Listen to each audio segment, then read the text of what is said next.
میں صبح اٹھی نماز پڑھنے کے فوراً بعد میں نے مالکن کے گھر کا رخ کیا۔ میں کوارٹر میں رہتی تھی۔ کوارٹر گھر کے دوسری طرف تھا۔ اسی وجہ سے میں چاہتی تھی کہ میں سب سے پہلے اٹھ کر جاؤں۔ مجھے مالکن کے لیے ناشتہ بنانا ہے کیونکہ وہ صبح سویرے اٹھ جاتی تھی۔ آج بھی میں صبح ہی صبح نماز پڑھ کے تلاوت کر کے مالکن کی طرف آئی تھی۔ میں نے دیکھا کہ آج بی بی جی کے کمرے کا دروازہ بند تھا۔ مجھے حیرت ہوئی کیونکہ بی بی جی تو تہجد کے وقت ہی اٹھ جاتی تھی اور تہجد ادا کرتی تھی، اور ان کے ساتھ ساتھ ان کے بڑے بیٹے بھی تہجد ادا کرتے تھے، لیکن آج تو ان کا دروازہ بند تھا۔ مجھے سمجھ نہ آیا۔ میں تھوڑا آگے بڑھی تو ان کے کمرے سے شور آ رہا تھا اور رونے کی آوازیں آ رہی تھیں۔ میرا دل ایک دم سے دکھ دکھ کرنے لگا۔ مجھے سمجھ نہ آئی کہ ایسا کیا ہو رہا ہے، بی بی جی کے کمرے سے یوں رونے کی آواز کیوں آ رہی ہے۔ میں آہستہ آہستہ قدم اٹھاتی آگے گئی۔ جو آگے بڑھتی گئی آواز واضح ہوتی گئی۔ آواز کچھ یوں تھی کہ بی بی جی رو رو کر کوئی بات کر رہی تھی۔ جب دروازے تک پہنچی تو مجھ کر انکشاف ہوا کہ بی بی جی کسی کو بددعائیں دے رہی ہیں۔ میں نے دروازے پر دستک دی، لیکن بی بی جی نے کوئی جواب نہ دیا اور مجھے حیرت ہو رہی۔ مجھے کچھ سچائی نہ آیا۔ میں نے دروازہ کھولا، دروازہ کھلتا چلا گیا۔ سامنے کا منظر میری آنکھوں کے سامنے تھا۔ وہ منظر دیکھ کر میرے پیروں تلے سے زمین نکل گئی۔ بی بی جی کے ساتھ یہ کیا ہوا تھا؟ بی بی جی کے بال بکھرے تھے۔ یوں لگتا تھا جیسے کسی نے ان کے بال کھینچے ہوں۔ ان کی آنکھوں سے آنسو رواں تھے۔ وہ ہاتھ اٹھا اٹھا کر بددعائیں دے رہی تھی۔ میں حیرت و پریشانی سے کھڑی انہیں دیکھ رہی تھی۔ وہ کہتی جا رہی تھی، عدیل، خدا تجھے غرق کرے، خدا تجھے کبھی معاف نہیں کرے گا، تو جہنم میں جائے گا۔ اس سے اچھا تھا کہ میں تجھے پیدا کرنے سے پہلے ہی مار دیتی۔ میں نے تو ممتا کے ہاتھوں مجبور ہو کر تجھے جنم دیا، لیکن اب تو میرا دشمن بن گیا۔ خدا تجھے غرق کرے، خدا ایسی اولاد کسی کو نہ دے۔ بی بی جی رو رو کر جھولی اٹھا اٹھا کر بددعائیں دے رہی تھی، اور میرا دل ایک دم سے اچل کر حلق میں آ گیا۔ میں جلدی سے بی بی جی کے پاس بیٹھی اور کہنے لگی، بی بی جی کیا ہوا؟ اب کیوں رو رہی ہیں؟ اور آپ عدیل بھائی کو کیوں اس طرح سے بددعائیں دے رہی ہیں؟ تو وہ کہنے لگی، تو نہیں جانتی فاطمہ، تو نہیں جانتی وہ کیسا سنگ دل انسان ہے۔ ارے وہ پیدا ہونے سے پہلے ہی مر کیوں نہ گیا؟ وہ رو رو کر اپنی چھاتی پیٹنے لگی۔ میں نے جلدی سے انہیں اٹھایا اور انہیں بیڈ پر بٹھایا۔ جائے نماز ابھی بھی بچھی تھی۔ میں نے کہا، بی بی جی اللہ سب بہتر کریں گے، لیکن اب بتائیں تو صحیح کہ ہوا کیا ہے؟ لیکن بی بی جی خاموش ہو گئی۔ میں نے ان سے کہا، صبح کی نماز کا وقت ہے، آپ نماز پڑھیں۔ صبح ہی صبح رونا اچھا نہیں ہوتا۔ میں آپ کے لیے ناشتہ بنانے جا رہی ہوں، آپ جلدی سے فریش ہو کر نیچے آ جائیے۔ میں کہہ کر جانے ہی لگی تھی کہ بی بی جی نے مجھ سے کہا، میں نیچے نہیں آؤں گی۔ نیچے آؤں گی تو مجھے ایک بار پھر سے اس نامراد کی شکل دیکھنی پڑے گی۔ میں اس کی شکل بھی نہیں دیکھنا چاہتی، اس لیے میرا ناشتہ میرے کمرے میں ہی بھجوا دینا۔ اب مجھے ان کی حالت بہتر لگ رہی تھی۔ میں نے اس بات کو سمجھتے ہوئے ہاں میں سر ہلایا اور واپس کچن میں آ گئی، لیکن میرا سارا دھیان بی بی جی کی طرف تھا۔ وہ کیوں اس طرح سے عدیل صاحب کو بددعائیں دے رہی تھی؟ ابھی مجھے یہاں آئے ہوئے تیسرا مہینہ ہی تھا، لیکن میں یہ تو جان گئی تھی کہ اس حویلی کے سبھی لوگ بہت اچھے ہیں۔ یہاں کے سبھی لوگ میری بہت عزت کرتے تھے۔ میں یہاں کی ملازمہ تھی، لیکن آج مجھے کسی نے نہیں سمجھایا۔ عدیل بھائی اور سبیل بھائی ہمیشہ مجھے چھوٹی بہن کی طرح ہی پیار کرتے تھے، اور مجھ سے بالکل اپنی چھوٹی بہنوں کی طرح ہی بات کیا کرتے تھے۔ آج تک ان 3 مہینوں میں مجھے کبھی یہ احساس نہیں ہوا کہ میں اس گھر کی ملازمہ ہوں۔ بی بی جی تو مجھے بالکل اپنی بیٹیوں کی طرح ہی عزیز رکھتی تھی۔ اس گھر میں مجھے کسی چیز کی کوئی روک ٹوک نہیں تھی۔ بی بی جی مجھ سے ہر بات شیئر کیا کرتی تھی، لیکن آج جو کچھ میں نے دیکھا تھا وہ میرے حواس باختہ کرنے کے لیے کافی تھا۔ مجھے سمجھ نہیں آ رہی تھی کہ بی بی جی ایسا کیوں کہہ رہی تھی۔ وہ کیوں اپنے بیٹے کو اتنی بد دعائیں دیتی چلی جا رہی تھی، حالانکہ ان کا تو وہ بیٹا بھی بڑا نیک اور فرما بردار تھا، اور تو اور اکثر ان کے ساتھ آ کر ان کے کمرے میں تہجد بھی ادا کیا کرتا تھا۔ لیکن آج کیسا دن چڑھا تھا کہ وہ اپنے بیٹے کو بد دعائیں دیتی ہوئی اٹھ کھڑی ہوئی تھی۔ ہاں، یہ بات الگ تھی کہ جس دن بھی عدیل بھائی بی بی جی کے ساتھ تہجد ادا کرتے، اس دن بی بی جی کافی اداس ہوتی، کافی کھوئی کھوئی رہتی تھی۔ میں اکثر انہیں دیکھ کر پوچھتی تھی، لیکن وہ بات کو ٹال مٹول کر دیا کرتی تھی۔ لیکن آج جو میرے سامنے منظر تھا، اس منظر کو میں بالکل بھی نہیں بھلا پا رہی تھی۔ آخر ایسا کیا ہو گیا تھا کہ بی بی جی عدیل صاحب کو بد دعائیں دیتی چلی جا رہی تھی، اور وہ اب عدیل بھائی کی شکل تک نہیں دیکھنا چاہتی تھی۔ میں نے غائب دماغی سے سب کے لیے ناشتہ بنایا اور ڈائننگ ٹیبل پر سجا دیا، جبکہ بی بی جی کا کھانا میں ایک ٹرے میں لیے ان کے کمرے تک لے کے آ گئی۔ وہ کھوئی کھوئی سی بیٹھی تھی، یوں لگ رہا تھا جیسے صدیوں کی نکاہت ان کے چہرے پر آیا ہو۔ ان کے ہاتھ میں تصویر تھی، اور وہ اپنے بیڈ پر بیٹھی کمبل کو اپنے اوپر ڈالے خاموشی سے تسبیح کے دانے پلٹتی جا رہی تھی۔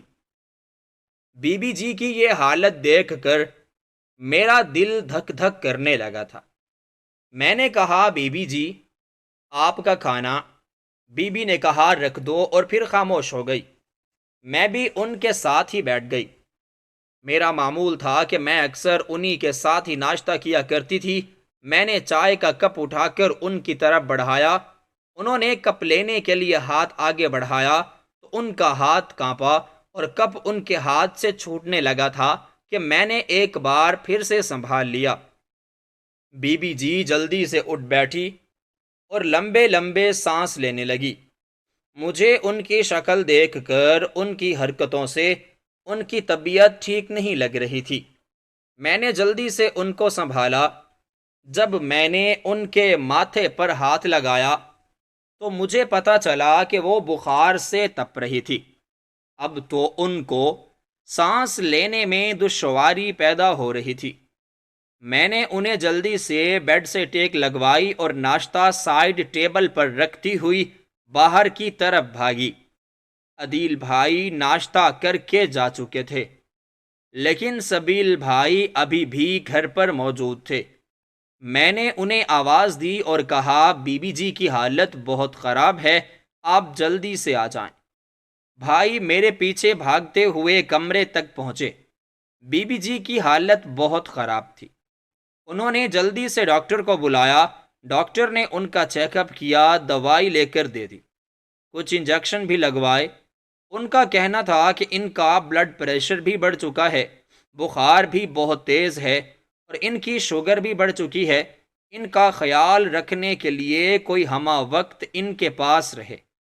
آپ کوشش کریں کہ انہیں بالکل بھی اکیلا نہ چھوڑیں۔ ہو سکتا ہے کہ شوگر ہائی ہو جائے یا بلڈ پریشر ہائی ہو جائے اور ان کی حالت مزید خراب ہو جائے۔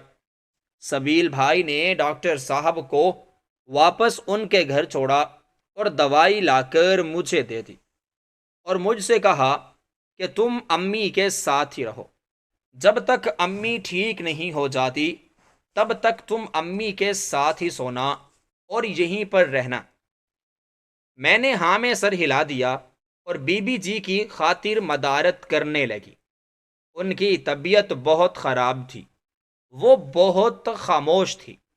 ڈاکٹر نے جیسے ہی انہیں انجیکشن دیا، وہ جلدی سے نیند کی آغوش میں چلی گئی، اور میں ایک بار پھر سے صبح ہونے والے واقعے کے بارے میں سوچنے لگی۔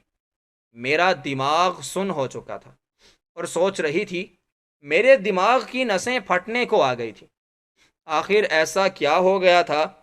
عدیل بھائی نے ایسا کیا کیا تھا کہ بی بی جی اس حالت میں پہنچ گئی تھی؟ انہیں اتنا صدمہ لگا تھا کہ وہ اتنی بیمار ہو گئی تھی۔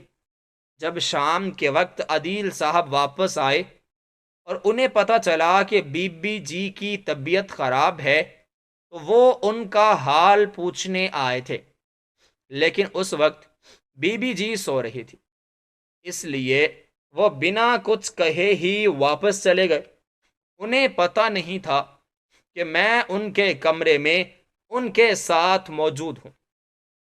خیر یوں ہی یہ دن بھی گزر گیا اور بی بی جی کو ہوش نہ آیا، بس تھوڑا سا ہوش آتا۔ میں انہیں پانی یا جوس وغیرہ پیش کرتی، پھر کچھ لمحوں کے لیے وہ جاگتی رہتی اور ایک بار پھر سے نیند کی آغوش میں چلی جاتی۔ بخار بھی بہت تیز ہو رہا تھا۔ میں انہی کے ساتھ رک گئی تھی۔ جو ہی رات کے سائے گہرے ہونے لگے، میرا دل دھک دھک کرنے لگا۔ اچانک میرے دماغ نے ایک منصوبہ بنایا کہ کیوں نہ آج میں بھی دیکھ لوں کہ عدیل صاحب بی بی جی کے ساتھ کیا کرتے ہیں، کیوں بی بی جی انہیں بد دعائیں دے رہی تھی، آخر کیا ہوا تھا۔ اس چیز کو جاننے کے لیے میں بڑی بے تاب تھی۔ میں ساری رات جاگ کے گزار چکی تھی۔ صبح تہجد کے وقت جب میں نے دیکھا کہ گھر میں تھوڑا شور سنائی دے رہا ہے، میں نے اٹھ کر دروازہ کھولا تو دیکھا کہ عدیل صاحب اپنے کمرے کا دروازہ کھول رہے تھے۔ یوں لگ رہا تھا جیسے نماز پڑھنے کے لیے تیار ہوں۔ وہ تہجد ادا کیا کرتے تھے، لیکن آج وہ یہاں بی بی جی کے کمرے کی طرف نہیں آ رہے تھے۔ وہ باہر نکلے اور ایک بار پھر سے اپنے کمرے میں چلے گئے اور دروازے کو بند کر دیا۔ شاید انہیں یہ خیال آ گیا ہوگا کہ بی بی جی کی تو آج طبیعت ہی خراب تھی اور وہ ان کے ساتھ تہجد ادا نہیں کر سکیں گی۔ میں کچھ سوچنے لگی۔ ابھی بھی مجھ پر یہ راز نہیں کھل رہا تھا۔ میں سوچنے لگی کہ نہ جانے بی بی جی کو کیا ہوا تھا اور نہ مجھے اس کے بارے میں بی بی جی بتا رہی تھی۔ کچھ بھی کر کے مجھے اب اس راز سے پردہ اٹھانا تھا۔ میں نے گہری سوچ میں عدیل صاحب کے بند دروازے کی طرف دیکھا اور خاموشی سے واپس لوٹ گئی۔ بی بی جی مکمل طور پر نیند کی آغوش میں تھی۔ میں بھی ان کے ساتھ سو گئی اور نہ جانے کب میری آنکھ لگ گئی۔ صبح میری آنکھ کھلی تو 7 بج چکے تھے۔ مجھے ناشتہ بنانے کے لیے دیر ہو چکی تھی۔ میں ایک بار پھر سے اپنی روٹین کے کاموں میں آ گئی تھی، لیکن میں نے سوچ لیا تھا کہ آج نہیں تو کل میں اس راز سے پردہ اٹھا کر ہی رہوں گی۔ آج بی بی جی کی طبیعت کچھ بہتر تھی اور میرا دل کچھ مطمئن سا ہو گیا تھا۔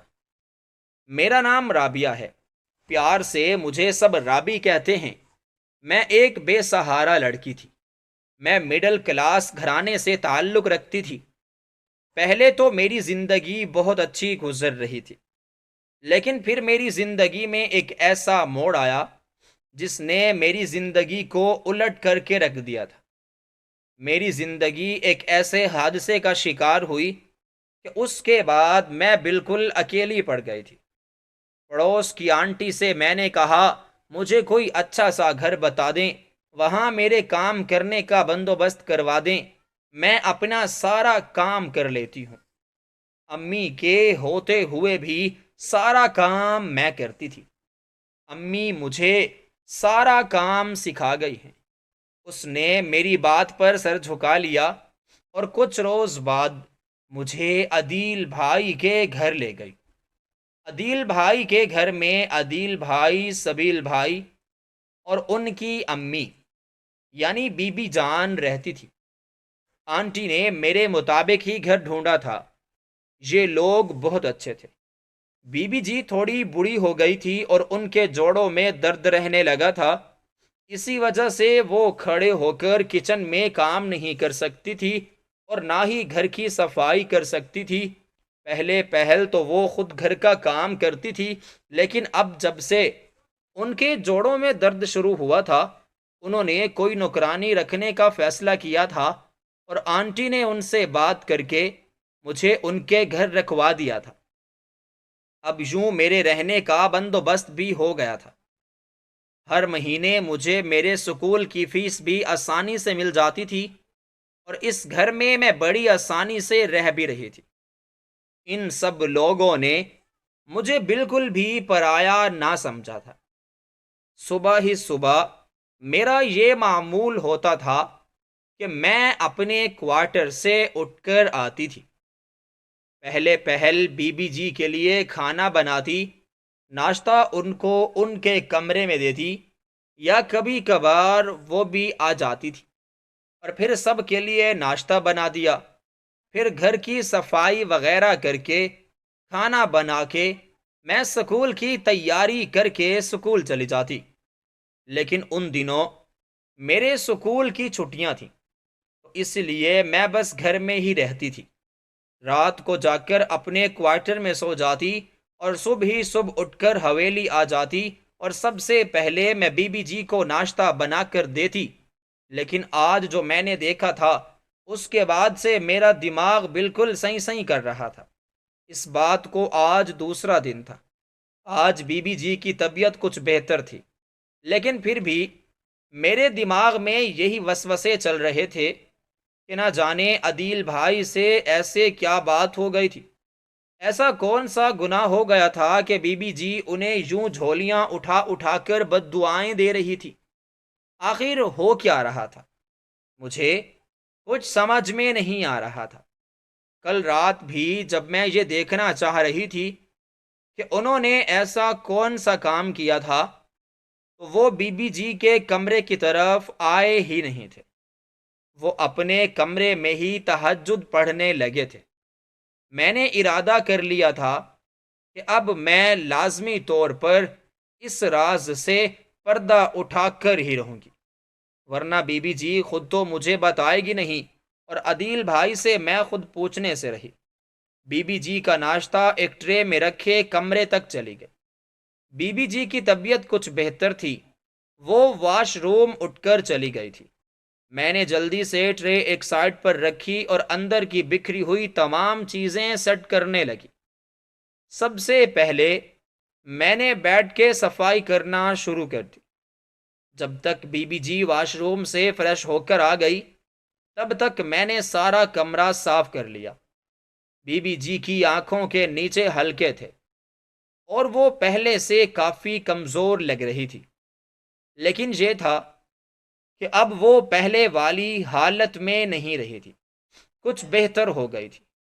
وہ ناشتہ کرنے کے لیے بیٹھی تو میں نے جلدی سے ان کے سامنے ناشتہ رکھتے ہوئے خود ہی نوالے بنانا شروع کر دیے تھے۔ میں جانتی تھی کہ وہ اس حالت میں نہیں ہے کہ خود وہ اتنا ناشتہ کر سکے۔ ان کے ہاتھ کانپ رہے تھے، کمزوری بہت زیادہ ہو رہی تھی، اس لیے میں نے احتیاط سے ان کے سب کام کیے۔ کچھ دیر گزری تو وہ خاموشی سے ناشتہ کرنے لگی، اور میں بھی خاموشی سے وہیں بیٹھی ان کے چہرے کو تکنے لگی۔ ان کے چہرے پر غم کے تاثرات تھے۔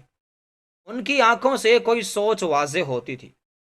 ان کی آنکھوں کے نیچے ہلکے یہ بتا رہے تھے کہ وہ کافی دیر سوچتی رہی ہیں۔ میرا دل ایک دم سے دھک دھک کرنے لگا۔ ایک بار پھر سے کئی سوچوں نے میرے دماغ کو منتشر کر دیا۔ میں بار بار یہی سوچنے لگی کہ میں بی بی جی سے اس بارے میں پوچھوں یا نہ پوچھوں۔ کچھ دیر یوں ہی سوچنے کے بعد پھر اپنی عادت سے مجبور میں نے اپنا منہ کھول ہی لیا اور پوچھنے لگی، بی بی جی آپ کی طبیعت اب کیسی ہے؟ بی بی جی نے ہاں میں سر ہلایا اور کہا، بہتر ہوں۔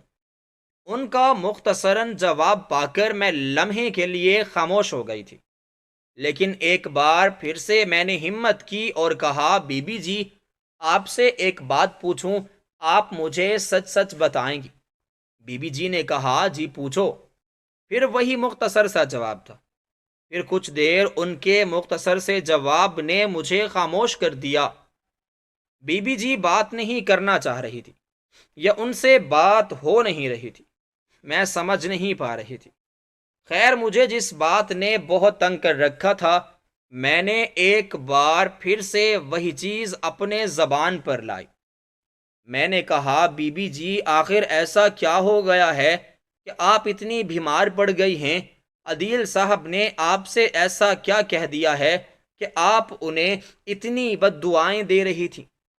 میں نے دیکھا ہے کہ جب جب وہ آپ کے ساتھ تہجد کی نماز ادا کرتے ہیں، اب بہت اداس ہوتی ہیں، لیکن پھر اس کے بعد جو کچھ کل ہوا اور پھر کل کے بعد اب تک جو کچھ میں دیکھ رہی ہوں، مجھے سمجھ نہیں آ رہا کہ ایسی کون سی بات ہو گئی ہے۔ عدیل صاحب ایسا کیا کر گئے ہیں کہ آپ انہیں جھولیاں اٹھا اٹھا کر بد دعائیں دے رہی ہیں؟ آپ کی حالت اتنی خراب ہو گئی ہے کہ آپ کی شوگر اتنی بڑھ چکی ہے، آپ کا بی پی اتنا بڑھ چکا ہے، سب خیریت تو ہے؟ کم از کم مجھے تو بتا دیں، جو بات آپ کے دل میں ہے مجھ سے شیئر کر لیں۔ کہتے ہیں کہ ایک دوسرے کے ساتھ شیئر کرنا ہمارے دل کو ہلکا کرتا ہے۔ آپ اپنا دل ہلکا کریں، آپ کے دل پر بہت بوجھ ہوگا، آپ کا دماغ بھی اتنا بوجھ برداشت نہیں کر سکتا ہوگا، آپ مجھے بتا سکتی ہیں۔ میں نے ایک ہی سانس میں یہ بات کہہ دی تھی، بنا بی بی جی کی طرف دیکھے۔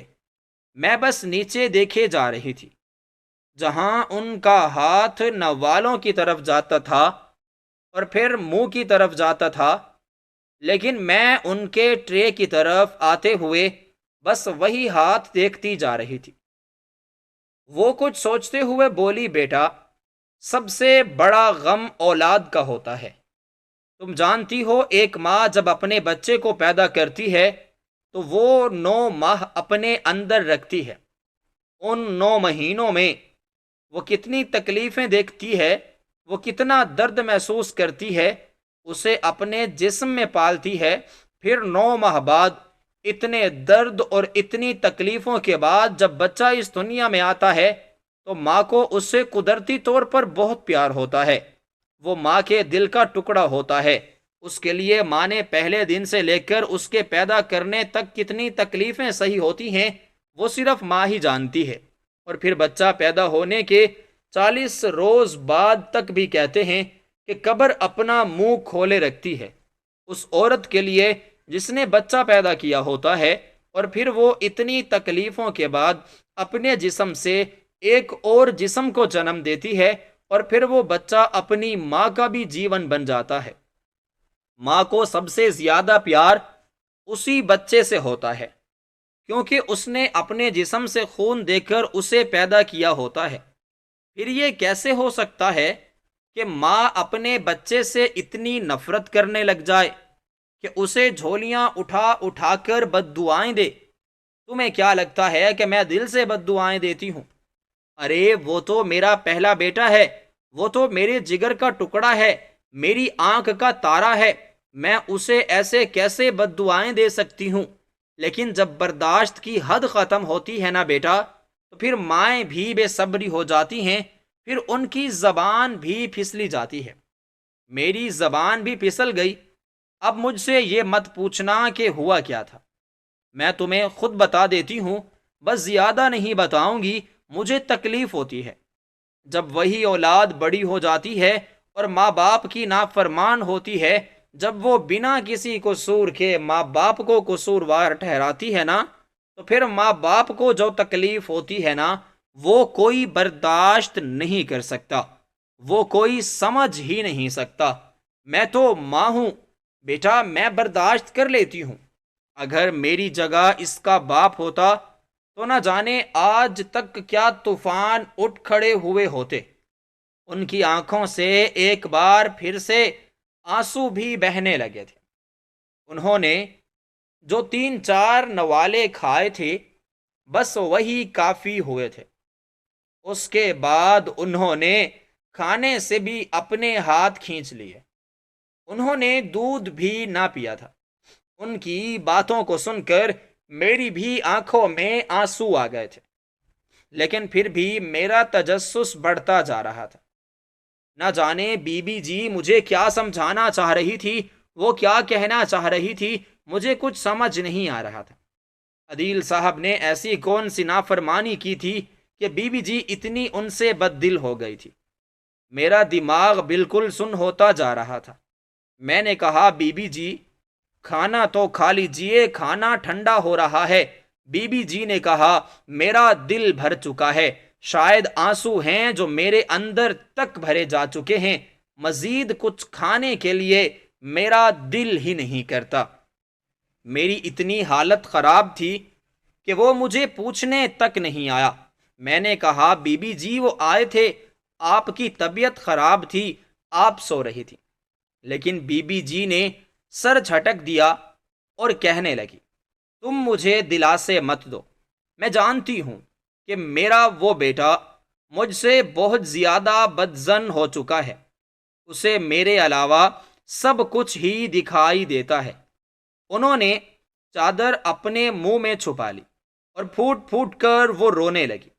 ان کی حالت دیکھ کر مجھے بھی رونا آ رہا تھا۔ میں ایک جھٹکے سے اٹھی اور ان کے پاس چلی گئی۔ ان کا سر اپنے سینے سے لگا لیا اور نہ جانے کتنی دیر میں روتی رہی۔ ان کو روتا دیکھ کر مجھے بھی سارے غم یاد آنے لگے تھے۔ میری آنکھوں کے سامنے میرے ماں باپ کا چلے جانا اور پھر میرے اپنے تمام کا مجھ سے منہ موڑ لینا، مجھے سب کچھ یاد آ رہا تھا۔ مجھے بھی تکلیف اب اپنے دل میں محسوس ہو رہی تھی۔ مجھے لگ رہا تھا بی بی جی بھی اب اسی دور سے گزر رہی ہیں جس دور سے میں گزر چکی تھی، لیکن اس وقت انہوں نے میرا ساتھ دیا اور اب میرا حق بنتا تھا کہ میں بھی ان کا ساتھ دوں۔ میں نے سوچ لیا تھا کہ میں اب عدیل بھائی سے بات کروں گی، اس راز سے پردہ اٹھا کر رہوں گی اور پتہ کروں گی کہ آخر عدیل بھائی نے ایسی کون سی نافرمانی کر دی ہے جس نے بی بی جی کو اتنا توڑ کر رکھ دیا ہے۔ اس روز میں نے جلدی سے صفائیاں کی، جلدی اسے کھانا بنایا، اور پھر رات کے وقت بھی میں جلدی جلدی کھانا بنا کر برتن دھو کے کام وغیرہ نمٹا کر بی بی جی کے لیے گرم گرم دودھ کا گلاس لیے ان کے کمرے میں آ گئی۔ آج کسی کو نہیں پتا تھا کہ میں ان کے ساتھ ہوں، ان کے ساتھ ہی سو رہی ہوں۔ آج بھی ساری رات مجھے نیند نہ آئی تھی۔ ہاں، میں نے سونے سے پہلے عشاء کی نماز بھی ادا کی تھی، نیند پھر بھی میری آنکھوں سے کوسوں دور تھی۔ میں نے اپنی کتاب اٹھائی اور پڑھنے بیٹھ گئی۔ چھٹیوں کے بعد میرے پیپر شروع ہونے والے تھے اور مجھے اپنے ایگزامز کی بہت زیادہ پریشانی تھی۔ اسی وجہ سے میں نے اپنی تمام پریشانیوں کو سائڈ پر رکھتے ہوئے اپنی کتاب اٹھا لی تھی۔ رات کے 2 بجے کا میں انتظار کر رہی تھی، کیونکہ کل بھی 2 بجے کا وقت تھا اور عدیل صاحب اٹھ کر وضو کرنے لگے تھے اور یہاں آنے لگے تھے۔ آج مجھے یقین تھا کہ وہ یہاں نہیں آئیں گے، تو میں بھی بی بی جی کی طرف خود ہی چادر اوڑھ کر ان کے کمرے کی طرف چلی گئی۔ میں نے سوچا تھا کہ میں جاؤں گی اور ان سے بات کروں گی کہ آخر وہ ایسا کیا کرتے ہیں، انہوں نے ایسی کیا بات کر دی ہے کہ بی بی جی کی اتنی حالت خراب ہو گئی ہے۔ میں اپنی کتابیں اٹھائے پڑھنے میں غرق تھی۔ میں اس ساری رات میں نے اپنی ایک کتاب مکمل طور پر زبانی یاد کر لی تھی۔ میں بہت خوش ہوئی تھی۔ جب میں نے ٹائم دیکھا تو ابھی بھی 12 بج رہے تھے۔ آج وقت اتنا آہستہ کیوں چل رہا تھا؟ مجھے سمجھ نہیں آ رہی تھی۔ ایک لمحہ جیسے مجھ پر کئی کئی صدیاں بن کر بیت رہا تھا۔ میرا دماغ منتشر ہونے لگا۔ کتاب سے میرا دماغ ہٹا تو ایک بار پھر سے بی بی جی اور عدیل صاحب کی طرف ہی میرا دماغ جانے لگا تھا۔ ان دونوں کے درمیان کا راز آخر کیا تھا؟ ہاں، میں نے آج صبح سبیل بھائی سے پوچھا تھا، لیکن سبیل بھائی کہنے لگے تھے کہ نہیں عدیل، تو اتنا اچھا ہے، وہ تو 5 وقت کا نمازی ہے، اس کے بعد وہ تہجد بھی ادا کرتا ہے، حالانکہ مجھ سے تو ایک دو نماز کے علاوہ اور کوئی نماز پڑھی ہی نہیں جاتی۔ تہجد تو بہت دور کی بات ہے۔ اب کون اٹھے اور کون رات کے وقت اپنا بستر چھوڑے اور جا کر تہجد ادا کرے؟ یہ تو کسی بہت ہی نیک آدمی کا کام ہے۔ جی عدیل اور امی جیسے لوگوں کا کام ہے، میرے جیسے اور تمہارے جیسے بندوں کے بس کا کام نہیں ہے۔ سبیل بھائی نے مسکرا کر کہا تھا۔ یہ میں نے بھی مسکرا کر ہاں میں سر ہلا دیا تھا۔ سبیل بھائی کا کہنا تھا کہ عدیل ایسا کچھ نہیں کر سکتا۔ اماں کی عمر گزرتی جا رہی تھی، اور گزرتی عمر کے ساتھ انسان کا دفاع تھوڑا خراب ہو ہی جاتا ہے۔ ہو سکتا ہے کہ امی کے ساتھ بھی ایسا ہی ہوا ہو، اور جب کہتے ہیں کہ بی بی جی بہت زیادہ شوٹ کر جائے تو پھر تب بھی انسان کا دماغ مفلوج ہونے لگتا ہے۔ ہو سکتا ہے کہ امی کا دماغ ویسے ہی کام کرنا بند کر گیا ہو، اور وہ بنا سوچے سمجھے ایسی باتیں کر رہی تھی۔ انہوں نے یہ بات کہہ کر بس ٹال مٹول کر دی تھی اور اپنے کام کی طرف چلے گئے تھے، لیکن میرا دماغ ابھی بھی منتشر تھا، اور اب رات تک مجھے سبیل بھائی کی باتیں بھی یاد آ رہی تھیں۔ میں نے ایک دم سے سوچا کہ ہو سکتا ہے سبیل بھائی ٹھیک کہہ رہے ہوں، عدیل بھائی نے ایسا کچھ نہ کیا ہو، اور بی بی صاحبہ کی گزرتی عمر کے ساتھ ان کا دماغ بھی تھوڑا سٹیا گیا ہو، تھوڑا ان کا دماغی مسئلہ ہو، لیکن مجھے پھر بھی یہ سب کچھ جاننا تھا۔ عدیل بھائی سے ایک بار مجھے بات کرنی ہی تھی۔ 12 بجے کے بعد میں نے ذرا سونے کے لیے اپنی آنکھیں بند کیں، تو جب میری آنکھیں کھلیں تو فکس 2 بج رہے تھے۔ مجھے تو یوں لگا تھا جیسے میں نے آنکھیں جھپکی ہوں، اور اتنے جلدی 2 گھنٹے گزر گئے تھے، مجھے پتہ بھی نہیں چلا تھا۔ خیر میں جلدی سے اٹھی، اور میں نے دیکھا کہ عدیل بھائی کے کمرے کی لائٹ جل رہی ہے۔ یقیناً وہ تہجد پڑھنے کے لیے اٹھے ہوئے ہوں گے، اور بی بی جی کی طبیعت کا سوچتے ہوئے وہ یہاں نہیں آئے ہوں گے۔ میں نے بی بی جی کی چادر لی اور واش روم کی طرف بڑھ گئی۔ میں نے وضو کیا اور جلدی سے دروازہ کھول کر چادر اس طرح اپنے اوپر لپیٹی کہ میرا چہرہ دکھائی نہیں دے رہا تھا۔ میں نے چادر میں کچھ تبدیلی کی، اور آہستہ آہستہ سیڑھیاں اترتے ہوئے میں نیچے عدیل صاحب کے کمرے تک آئی۔ میں نے جیسے ہی ہینڈل پر ہاتھ رکھا، دروازہ کھلتا گیا۔ وہ سامنے ہی جائے نماز پر بیٹھے سومو صلات میں مشغول تھے۔ میں نے جلدی سے سائڈ پر پڑی ہوئی جائے نماز دیکھی تو وہ بچھا دی اور اس پر آرام سے کھڑی ہو گئی۔ میں نے 2 نفل تہجد کی نیت باندھی اور جلدی سے پڑھنے لگی۔ ابھی میں نے سلام نہ پھیرا تھا کہ مجھے لگا کسی نے میرے بالوں میں ہاتھ ڈالا ہے، اور کسی نے میرے بالوں کو کھینچنے کی کوشش کی ہے۔ میں نے جو ہی سلام پھیرا تو دیکھا کہ عدیل صاحب میرے بالوں کو پکڑ رہے تھے اور میرے سلام پھیرنے کے انتظار میں تھے۔ انہوں نے ایک دم سے کھینچنے لگے، کہنے لگے، امی تم مجھے کہتی ہو کہ تم میری ماں ہو، تم میری ماں نہیں ہو، میں تمہیں اپنی ماں مانتا ہی نہیں ہوں، میں تو اس گھر کا بیٹا بھی نہیں ہوں، میں تو صرف ایک محرم ہوں۔ مجھے سمجھ نہ آئی عدیل بھائی کیا کہہ رہے تھے۔ انہوں نے زور سے میرے بالوں کی چٹیاں کھینچی تو ایک دم سے میرے چادر سے ڈھلکتی ہوئی پیچھے کی طرف چادر ہٹ گئی۔ جہاں عدیل بھائی نے میرے بال پکڑے ہوئے تھے، انہوں نے جیسے ہی میرا چہرہ دیکھا تو کوئی انجانا چہرہ دیکھ کر جیسے ایک لمحے کے لیے دنگ رہ گئے تھے۔ ان کے ہاتھ کی گرفت میرے بالوں پر تھوڑی ڈھیلی ہوئی تھی، تو میں نے جلدی سے اپنے آپ کو چھڑوایا اور سائڈ پر ہٹے، اور یوں لگ رہا تھا جیسے وہ کچھ سوچ رہے ہوں، کچھ سمجھنے کی کوشش کر رہے ہوں۔ پھر کچھ لمحہ بات کرنے لگے۔ تم کون ہو؟ وہ ایک دم کڑک کر بولے تو میرا دل اچل کر حلق میں آ گیا۔ میں پھٹی پھٹی آنکھوں سے انہیں دیکھنے لگی۔ وہ کہنے لگے، میں نے پوچھا تم کون ہو؟ وہ عورت کہاں ہے جو اس وقت میرے پاس آتی ہے، کبھی کبھی جو میرے ساتھ نماز پڑھتی ہے؟ کون ہو تم؟ کون ہو بتاؤ؟ وہ ایک بار پھر سے میری طرف بڑھ رہے تھے، یوں لگ رہا تھا جیسے اس بار مجھ پر ہاتھ اٹھا دیں گے۔ میں نے کہا، عدیل بھائی، آپ مجھے بھول چکے ہیں۔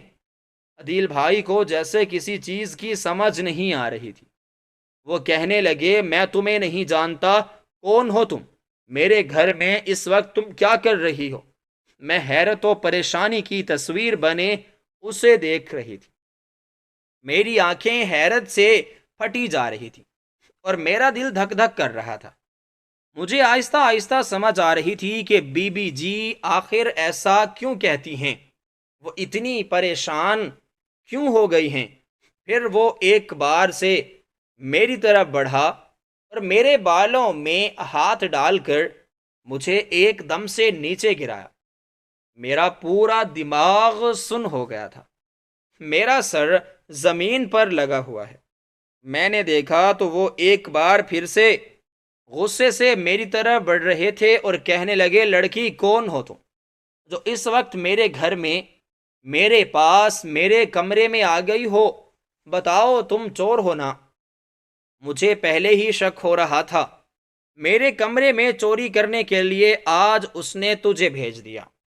وہ ایسے کہہ رہے تھے، مجھے لگ رہا تھا ان کا دماغ خراب ہو گیا ہے، یوں لگ رہا تھا جیسے وہ پاگل ہو گئے تھے۔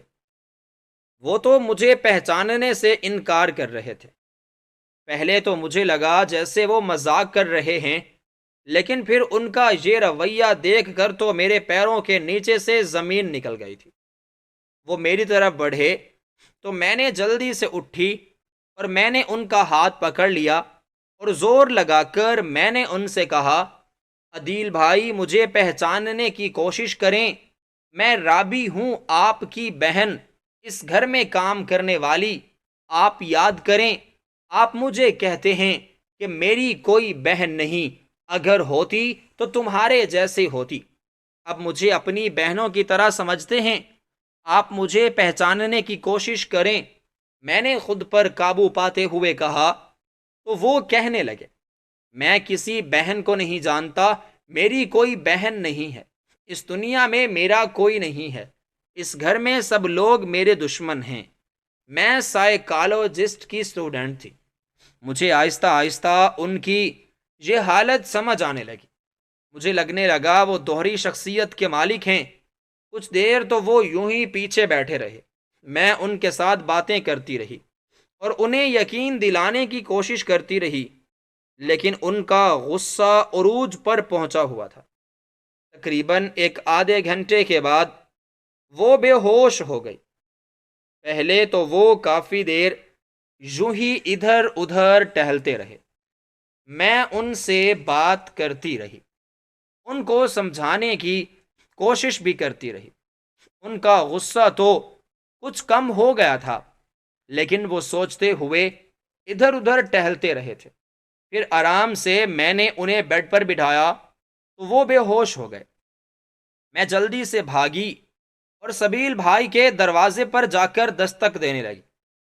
سبیل بھائی نے کافی دیر بعد دروازہ کھولا تو میں نے دیکھا کہ ان کی آنکھوں میں ابھی بھی نیند کا خمار تھا۔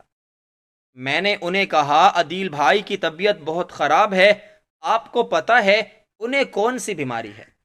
میں سائیکلوجی کی اسٹوڈنٹ ہوں اور جہاں تک میں نے پڑھا ہے ان کی علامات دوہری شخصیت والے انسان کی طرح ہیں۔ پلیز آپ میرے ساتھ آئیے، پلیز آپ ان کے کمرے میں آئیے۔ وہ بھی بنا چپل پہنے بھاگتے ہوئے عدیل بھائی کے کمرے میں میرے ساتھ آئے تھے۔ وہ بھی جلدی سے ان کے ہاتھ ملنے لگے اور انہیں اٹھانے لگے، لیکن عدیل بھائی کو ہوش نہیں آ رہا تھا۔ انہوں نے مجھ سے کہا کہ جلدی سے پانی گلاس میں ڈال کر، تو میں نے سائیڈ ٹیبل پر پڑے ہوئے گلاس میں جگ سے پانی ڈالا اور سبیل بھائی کی طرف بڑھایا۔ سبیل بھائی نے پانی کا چھڑکاؤ عدیل کے چہرے پر کیا اور انہوں نے آہستگی سے اپنی آنکھیں کھولیں اور اٹھ بیٹھے۔ پھر وہ آہستہ آہستہ کمرے میں دیکھنے لگے، یوں جیسے ہر رات کو سمجھنے کی کوشش کر رہے ہوں۔ پھر ناسمجھی کی حالت میں میری طرف دیکھتے ہوئے کہنے لگے تھے، تم اس وقت میرے کمرے میں کیا کر رہی ہو؟ اور سبیل تم، وہ ناسمجھی کی حالت میں کہہ رہے تھے، مطلب انہیں بیتی ہوئی باتوں کا کوئی علم نہیں تھا۔ ایک دم سے میرا شک میرے یقین میں بدل گیا تھا۔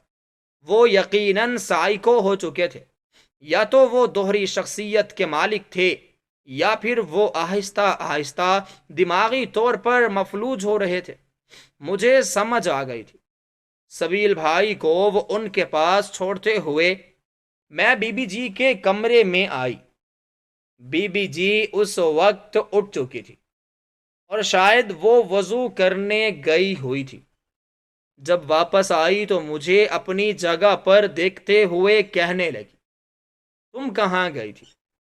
میں نے کہا، بی بی جی، جو بات آپ مجھے بتانے سے کترا رہی تھی، میں نے اس بات کا پتہ لگا لیا۔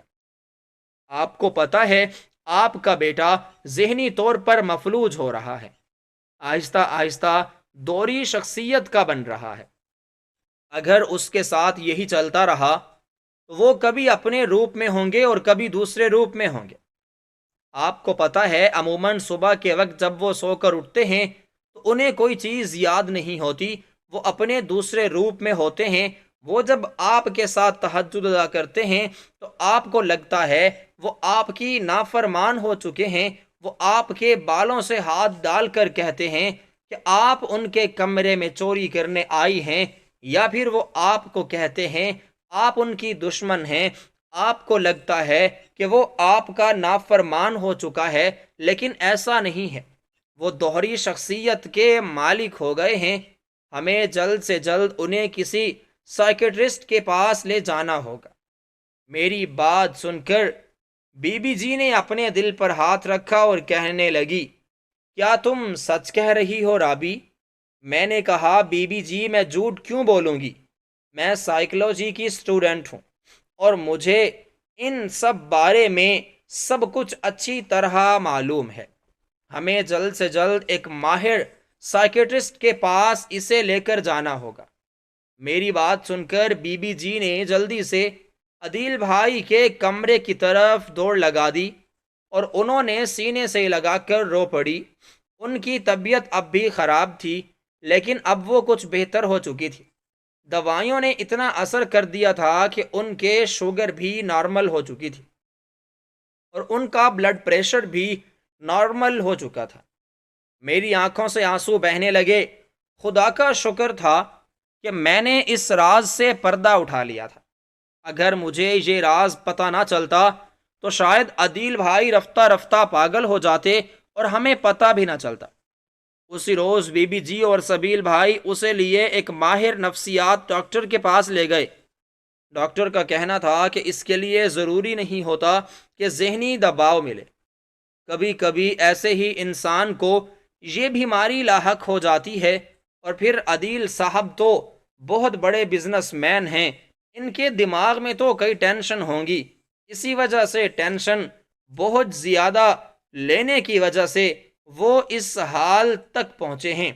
آپ نے بہت اچھا کیا کہ انہیں وقت پر لے آئے ہیں، ورنہ ہو سکتا تھا کہ یہ بالکل پاگل ہو جاتے اور نوبت یہاں تک جا پہنچتی کہ انہیں پاگل خانے بھیجنا پڑ سکتا تھا۔